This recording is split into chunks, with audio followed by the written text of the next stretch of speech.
उनका ध्यान यदि वो सोहनी सेवा कर रही हैं, यानी सोहनी सेवा यानी कि झाड़ू लगा रही हैं, तो कृष्ण में ध्यान है, कर रही हैं काम, कृष्ण में ध्यान है, कृष्ण कृष्ण, मुख से बोले ना बोले पर हृदय में उनके चल रहा है कृष्ण। दूध दोह रही हैं, कृष्ण कृष्ण कृष्ण, उन्हीं का चिंतन कर रही हैं। वो भी तो गृहस्थी हैं। कल भी आपको बताया, जनक जी, अम्बरीश महाराज जिनके बारे में हमने सुना है, जनक जी जिनके बारे में आता है, एक घड़ी के सुमिरन ते पापी तरे अनेक, वो जनक जी हैं। वो जा रहे थे जब प्रभु के धाम, उनके लिए विमान आया, और जब वो जा रहे थे तो रास्ते में नरक पड़ा। अब वहां से आ रही तेज तेज से आवाज, क्यों? क्योंकि नरक पे जो वास कर रहे हैं जीव, उनको तो प्रताड़ना मिल रही है, कष्ट होता है। अब जनक जी जा रहे हैं, संत हृदय है, तो वो जा रहे हैं और उन्होंने सुना, तो वो पार्षदों से पूछते हैं कि कौन चिल्ला रहा है, कहां से आवाज आ रही है? तो पार्षद कहते हैं ये हम नरक के ऊपर से होते हुए जा रहे हैं, नीचे नरक है, यहाँ पे जितने भी अवगुणी लोग हैं, जिन्होंने भी पाप कर्म किया है अपना, वो सब यहाँ पर हैं, अपना कर्म जो भी उन्होंने किया सो भोग रहे हैं।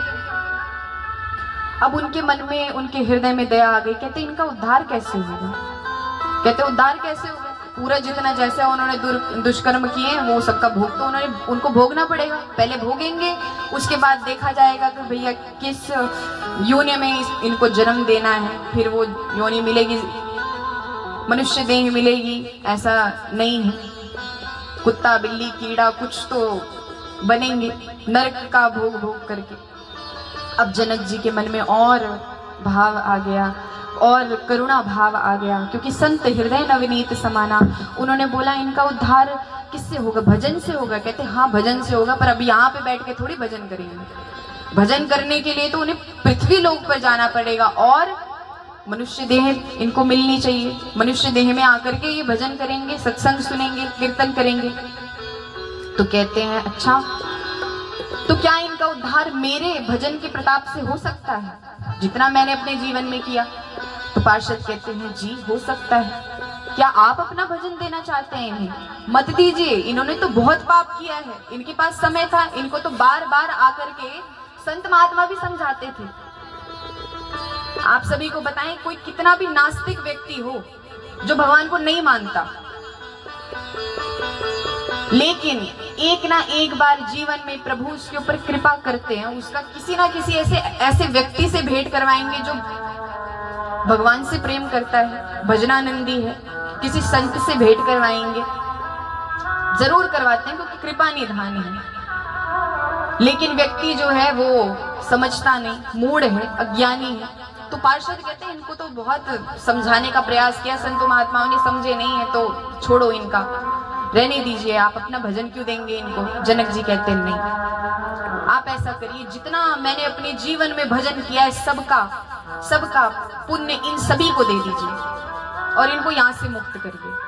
वही जनक जी, एक घड़ी के सुमिरन से पापी तरे अनेक, कई पापियों को तार दिया। वो जनक जी राजा थे, गृहस्थी थे, सो ये खूब उन्होंने भजन किया है। और हम सब, मैं वही बोलती हूँ हमेशा कि अपने जीवन में यदि आइडल मानना है, हम गृहस्थी हैं, गृहस्थियों के लिए सबसे बढ़िया आइडल है जनक जी, अम्बरीश महाराज। घर छोड़ने की आवश्यकता ही नहीं है, बस काम करो, भगवान का नाम लेते रहो, लेते रहो, लेते रहो। तो बात थी कि मत्सर नाम का अवगुण जो है वो नहीं होना चाहिए। तो वो हमारा तभी खत्म होगा। प्रभु से नित्य प्रार्थना करें, प्रभु के समक्ष बैठ करके कि हे प्रभु, हम जैसे हैं हम तुम्हारे हैं, कृपा कर दो। अब है अवगुण तो है, पर जैसे तैसे हैं तुम्हारे हैं। और भजन करो, नाम जपो, तो अवश्य ये दुर्गुण भी अवश्य दूर होगा। इसके बाद कहते हैं, पहले हमने सुना विषय, भागवत जी का विषय क्या है?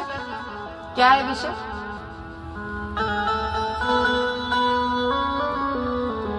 अभी हमने सुना ना सबसे पहले कि भागवत जी का विषय क्या है? भजन,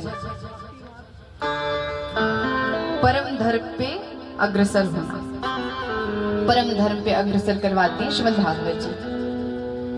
और अधिकारी कौन है? जिसमें ये मत्सर नाम का गुण ना हो।